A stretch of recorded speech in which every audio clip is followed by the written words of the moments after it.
Jangan lupa like, komen, dan subscribe channel YouTube TVRI Bengkulu, serta nyalakan lonceng notifikasinya.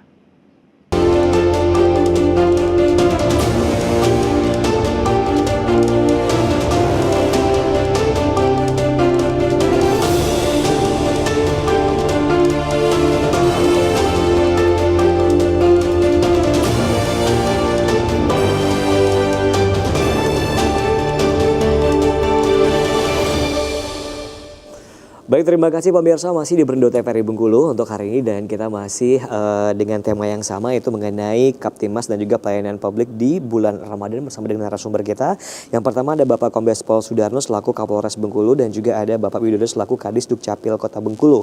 Nah, kita ke Pak Widodo nih ya untuk segmen terakhir kita, yaitu mengenai Kaptimas dan juga pelayanan publik di bulan suci Ramadan. Nah, untuk Dukcapil sendiri Pak, nah untuk kedepannya nih seperti apa untuk hal-hal yang mungkin ingin disampaikan ke masyarakat selama bulan suci Ramadan ini, untuk pelayanan publiknya tetap berjalan seperti biasa atau seperti apa untuk di Dukcapil Kota Bengkulu sendiri, silakan. Terima kasih Mas Fahmi. Kami sampaikan kepada masyarakat khususnya Kota Bengkulu bahwa selama Ramadan kita akan konsisten untuk memberikan pelayanan publik. Kita sudah bertekad bahwa begitu bayi lahir harus memiliki NIK. Ya. Setelah memiliki NIK, kita harus terbitkan akta kelahirannya dan sekaligus KIA-nya, kartu identitas anak. Ya. Jadi yang kita berikan layanan kepada masyarakat khususnya Kota Bengkulu adalah layanan integrasi.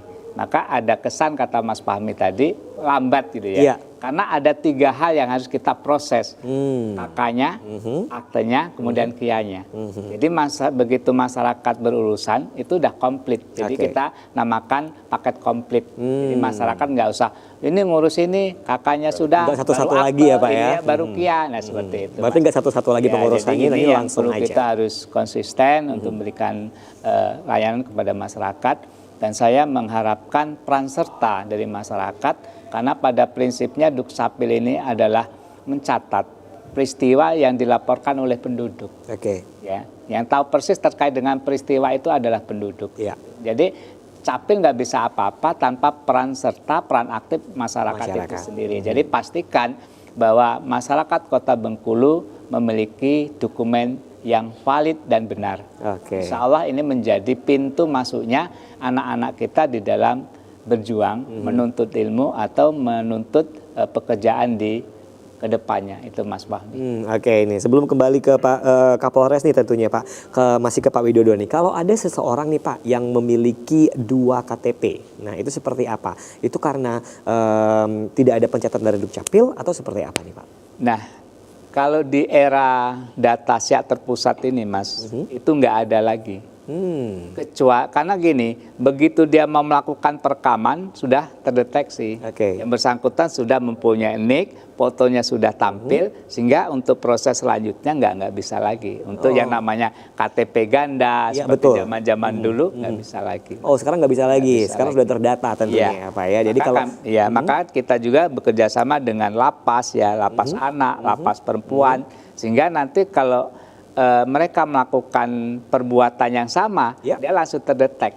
Ini pernah melakukan ini pernah melakukan itu. Itu pentingnya. Gitu. Baik, berarti kalau kita sudah ini terdeteksi dengan pernah melakukan kejahatan dan lain sebagainya gitu ya, maksudnya. Malah sidik jari iris mata dia datanya udah ketahuan ya. Oh ini residivis, oh ini udah pernah melakukan suatu kejahatan. Ya. Maka itu pentingnya kita melakukan perekaman data nanti melalui KTPL itu. Oh, KTPL itu. Oke, baik, luar biasa. Nah, kita kembali ke Pak Kombes Pol Sudarno selaku Kapolresta Bengkulu nih Pak, silakan. Mungkin terakhir mengenai kesimpulan kita, mungkin ada yang ingin disampaikan kembali ke masyarakat bahwa selama bulan suci Ramadan jangan khawatir dan jangan merasa was-was tentang keamanan dan juga pelayanan publik di Polres Bengkulu itu tetap berjalan tentunya, dan akan menjadi, mungkin akan ada peningkatan dari anggota-anggotanya dalam melakukan ketertiban di masyarakat. Silakan. Ya, makasih Mas Fahmi. Jadi untuk seluruh masyarakat ketahui bahwa Polresta Bengkulu walaupun dalam masa puasa Ramadan sampai nanti Idul Fitri, selesai Idul Fitri kita tetap melaksanakan kegiatan-kegiatan seperti biasa. Tidak ada pengurangan jam kerja, justru kita akan bekerja lebih ekstra karena tuntutan dari masyarakat. Artinya polisi ini bekerja apabila aktivitas masyarakat meningkat, maka pekerjaan polisi juga akan meningkat. Yang dulunya misalkan tidak ada traweh, ada traweh berarti polisi harus hadir di sana. Iya. Yang pagi hari subuhan mungkin kalau hari-hari biasa cuma beberapa orang, sekarang orang berbondong-bondong. Kemudian setelah subuh ada anak-anak remaja yang nongkrong di beberapa titik tertentu, kita juga akan hadir di sana. Nah, berkaitan dengan itu kita juga mohon kepada seluruh masyarakat untuk partisipasinya, agar masyarakat juga bisa menjadi polisi bagi dirinya sendiri. Iya, betul. Artinya masyarakat juga harus membantu kepolisian dalam hal menjaga lingkungannya. Karena jumlah anggota kita sangat terbatas. Kita tidak bisa hadir di setiap jengkal tanah, di setiap rumah, di setiap pintu masyarakat. Oleh karena itu, kehadiran masyarakat di rumahnya masing-masing untuk menjaga lingkungannya juga sangat dibutuhkan. Sebagai contoh begini, kalau masyarakat mengeluh sering terjadi tindak pidana pencurian kendaraan bermotor. Iya. Ya kan?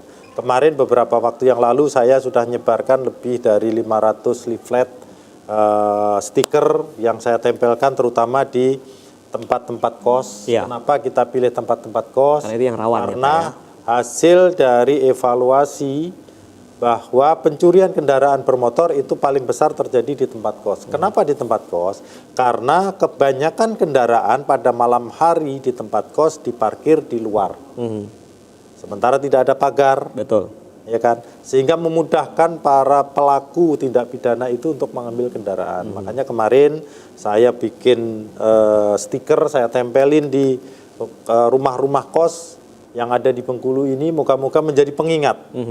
Jangan parkir di depan. Kalau parkir, bawa masuk supaya tidak menjadi korban Pencurian. tindak pidana. Nah, partisipasi dari masyarakat itu kita butuhkan supaya kita mencegah terjadinya tindak pidana. Karena tindak pidana itu juga ada kesempatan. Orang yang dulunya nggak pengen nyuri karena ada di situ ada barang anggur gitu kan. Ada motor, kemudian kuncinya juga masih nyetel di situ. Wah, ini bisa dibawa nih.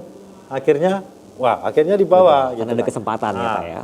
Hal-hal yang demikian itu yang harus kita eliminir supaya tindak pidana yang ada di sekitar kita itu bisa kita atasi. Yang jelas, Polri akan menerima setiap keluhan masyarakat.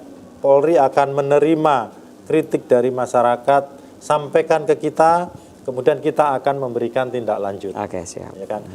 Tapi timbal baliknya kita juga menuntut masyarakat supaya masyarakat juga melakukan hal-hal yang apa kita anjurkan supaya mereka tidak menjadi korban tindak pidana. Baik.